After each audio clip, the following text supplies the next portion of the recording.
이것이 바로 들려지는 은혜입니다. 그리고 또한 하나님의 은혜를 인식하라는 것입니다. 깨달으라라고 말씀합니다. 하나님의 말씀에 들려오고 깨닫는 자가 은혜 받은 사람입니다. 여러분. 모든 사람이 하나님의 말씀이 들려지느냐? 아니에요. 은혜를 받느냐? 아닙니다. 은혜 받는 사람이 깨달아요. 잠언서 28장 5절의 말씀에 보니까 악인이 정의를 깨닫지 못하나 여호와를 찾는 자는 모든 것을 깨달았느니라 라고 말씀해 주십니다. 저와 여러분들은 하나님의 말씀을 깨달았기 때문에 귀가 열려서 그 말씀에 들려와서 내 마음속에 있는 심령을 움직였기 때문에 내가 하나님하고 여기 있다.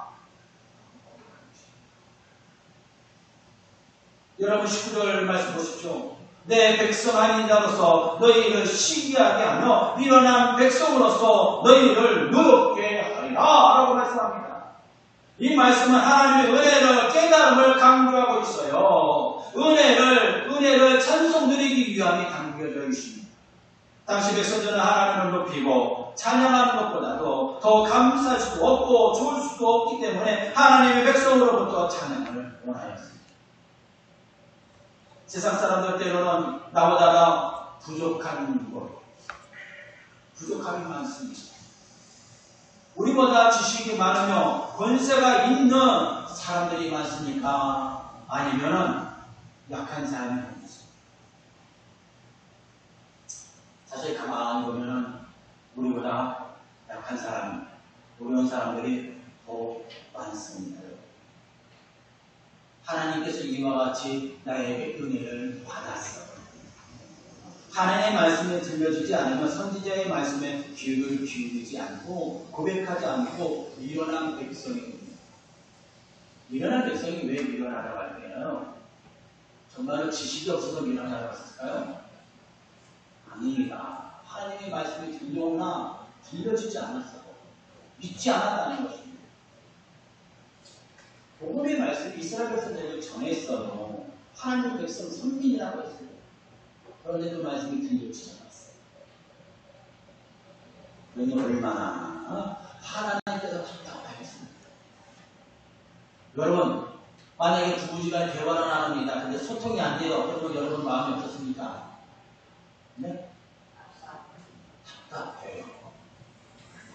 이 미련한 소를 그러죠. 이 미련한 곰탱아.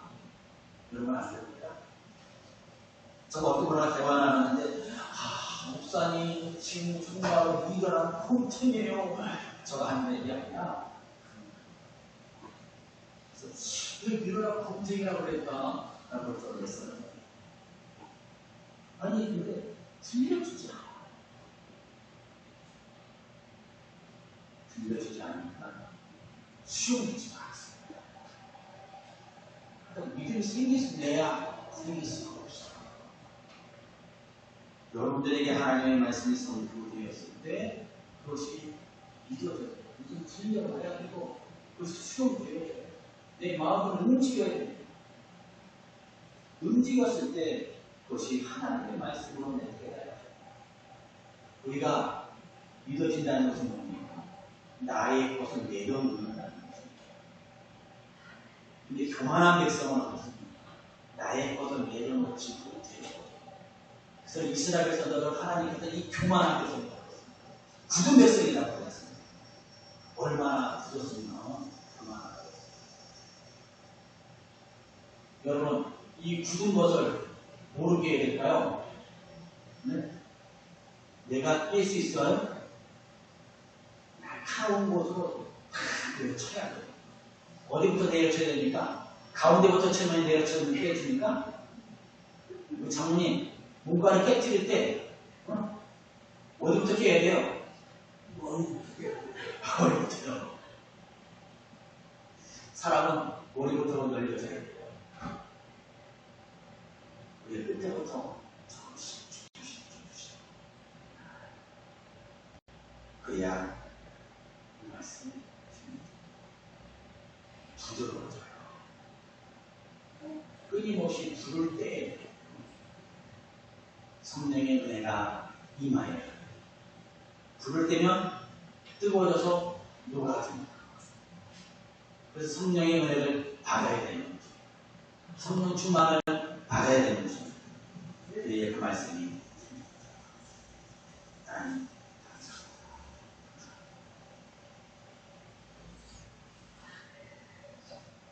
그만함에서 오늘 배워 끊임없이 무엇인가 배우려고 하는 거예요.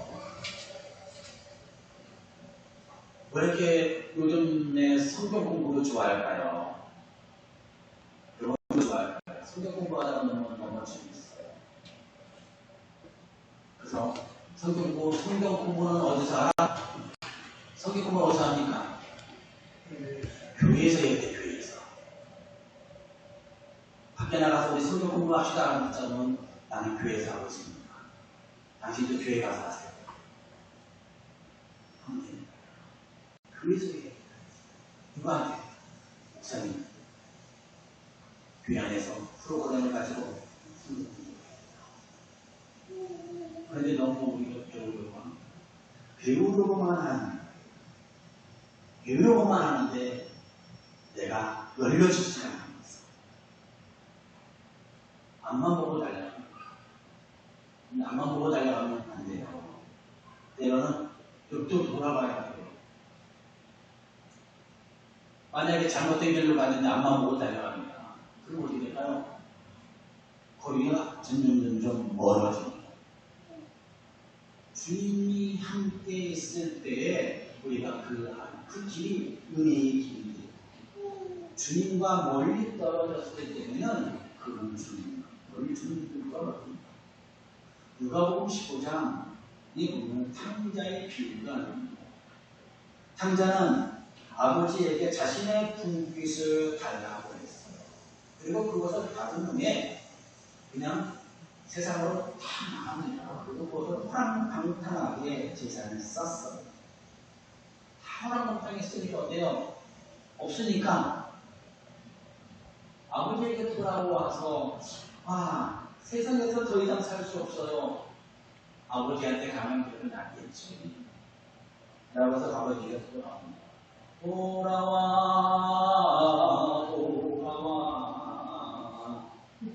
한 번씩 왔어요. 뉘우치게 왔어요.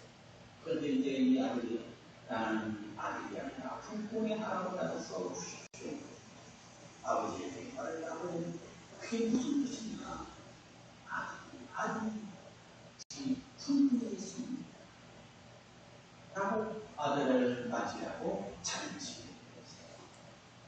그 광경을 큰아들이 와서 보고서는 놀랬어요. 아니 아버지, 나를 위해서는 잔치를 하나도 베풀지 않았는데 나는 지금까지 이렇게 열심히 일했는데 호랑방탕하고 탕진한 아들을 위해서는 잔치를 베풀까? 라고 했습니다. 큰아들은 지금 무슨 모습으로 살아갔을까요? 죽을 때는 호랑방탕하고 살았지만 아들로서 살아갔어야 했어요. 그 돌아왔다는 것입니다. 아버지의 음성을 들었어요. 깨달았습니다. 그런데 그날은 어때요? 아버지의 집에서 살았어요. 그런데 그는 아들이 아니라 품꾼의 하나로 사는 거죠. 혹시나 내가 신앙생활 하는데 교회 신앙생활 하는데 품꾼의 하나로 내가 살고 있는 거지, 아니면 하나님의 아들로서 살아가는 거지, 아니면 묻고 있다는 거지. 사랑하는 성도 여러분, 우리는 하나님의 약속을 기억해야 됩니다. 그날은 아버지의 약속을 잊어버렸어요. 그것을 인식하지 못하고 깨닫지 못하였습니다. 그래서 아버지에게 항변한 것입니다. 내 꽃을 드리겠습니다. 아버지가 뭐라고 했습니까? 이 모든 것이 누구 거라고요? 누구 거라고 했을까? 이 모든 것이 너의 것입니다. 얼마 얼마나 놀랬을까요? 근데 이 모든 것이 너의 것이라고 했는데 내 것을 생각했을까요? 그 아들은? 안 했어요. 사랑하는 성도 여러분, 종종 우리야 저도 마찬가지입니다. 하나님은 부자인데 라고 합니다. 이 말씀은 뭐죠? 하나님은 부자인데 나는 왜 이럽니까? 라고 그럴 때가 있습니다. 그래서 하나님은 분명히 내가 하나님의 아들이라고 했는데 하나님은 다 이것이 너의 것이라고 했는데 나는 그것을 깨닫지 못했다. 하나님의 아들이라고 하면서 조금만 사랑하는 거예요. 사랑하는 성도 여러분, 우리는 하나님 아버지를 아버지로 살아가는 저와 여러분들이 되시기 바랍니다. 우리 허락한 환경에서 살았던 그 아들은 아버지를 인성을 들었어요. 돌아왔다는 것입니다. 우리 신앙생활하면서 아버지를 주인으로 섬기면 얼마나 힘들겠습니까? 아버지의 비유에 맞추기 위해서 살아가면 얼마나 힘들까요? 얼마나 힘듭니까? 잘하려고 하니까 얼마나 힘듭니까? 아버지한테 비유 맞추는 게 아니라 그냥 내가 아버지와 친밀한 관계를 맺으면 돼요. 살아가면 돼요. 아버지, 나는 이겁니다. 아버지, 나는 이겁니다. 나눠야 된다. 사랑의 대화를 나눠야 됩니다.